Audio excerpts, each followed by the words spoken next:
Hey, what's going on, In-Controllers? We hope that you're great today, and we're really happy to be back with you.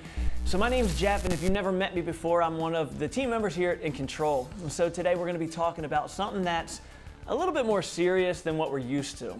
And everything we talk about here at In-Control is important, so don't get me wrong.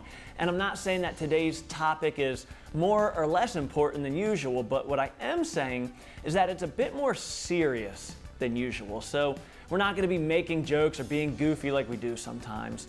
And here's why we're telling you this. It's because we kind of want you to follow our lead on that.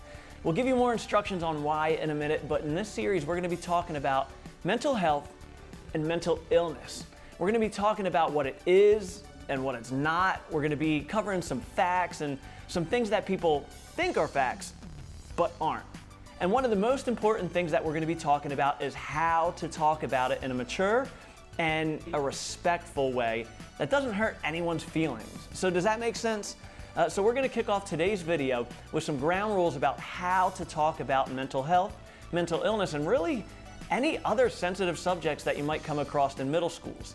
So sit back, relax, and put your conversations on hold as we jump into this series all about mental health here on In-Control.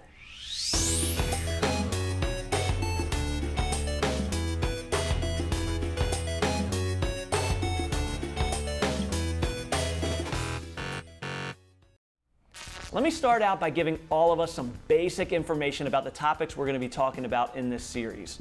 Okay, so let's start with a word that you might have heard before, and we're going to give you a definition for it. The word is mental illness, and mental illness is defined as an illness that could involve changes in emotion, thinking, or behavior, or a combination of these. Mental illnesses, they're associated with, or lots of times linked to, distress, and or problems functioning in school, people's social lives, work, or even how your family works at home. So just like a physical illness like the flu or a cold can cause you to have symptoms like coughing, sneezing, sore throat, a fever, mental illnesses can cause a person to have changes in their emotions, the way they think, or the way that they behave. So now let's stop for a minute before we go any further.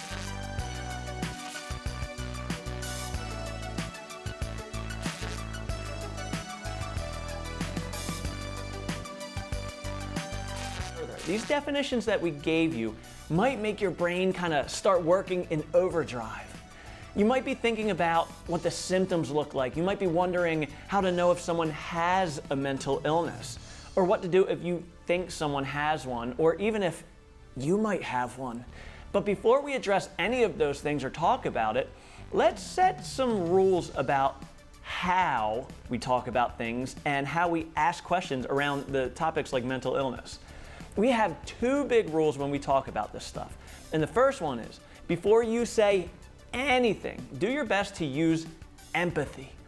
Empathy is kind of like a word that you've heard before, right? The word sympathy. It's kind of close in definition, but it's still different. Sympathy is when you feel pity for someone or you feel bad for them. Empathy is actually trying to put yourself in that person's shoes, so to speak. Or another way of putting it is trying to feel what a person's feeling. And here's why this is so big. Imagine I'm in your class and I just blurted out something in the middle of the room like, "Mental illness means that you're crazy, right, Mrs. Kirk?" Okay, first of all, it's really not funny, and here's why. If there's someone in your class that has a mental illness, or maybe a family member or a friend that struggles with one, your outburst could be really hurtful to that person. So again, think about what you say before you say it. Use empathy before you speak. Think about how those words might be affecting the people around you. Sometimes, even when we don't mean to, we could hurt somebody, so just be careful, ask innocent questions, and if you're not sure if it could be hurtful or not, ask your school counselor or your teacher in private. Sound good? Here's the second rule we want to follow while we're in this series. In middle school, we sometimes want to show how much we know. Like, we want other people in our class to know about our experiences with different topics. And that's okay most of the time. But here's rule number 2.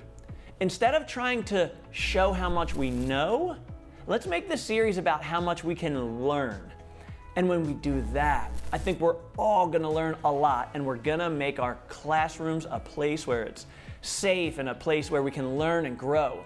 So instead of making sure that we're heard, let's make sure that we're doing an amazing job at learning everything that we can.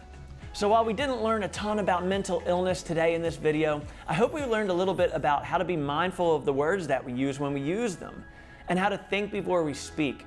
That's a skill that will help you way beyond middle school.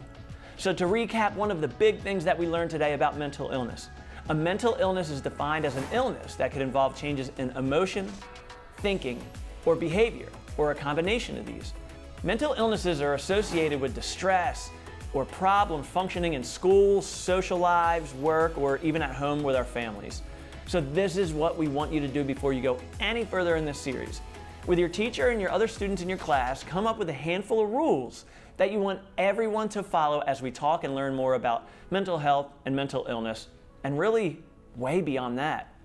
So guys, we're proud of you, and we can't wait to talk more because mental health matters. We'll see you guys next time right here on In Control.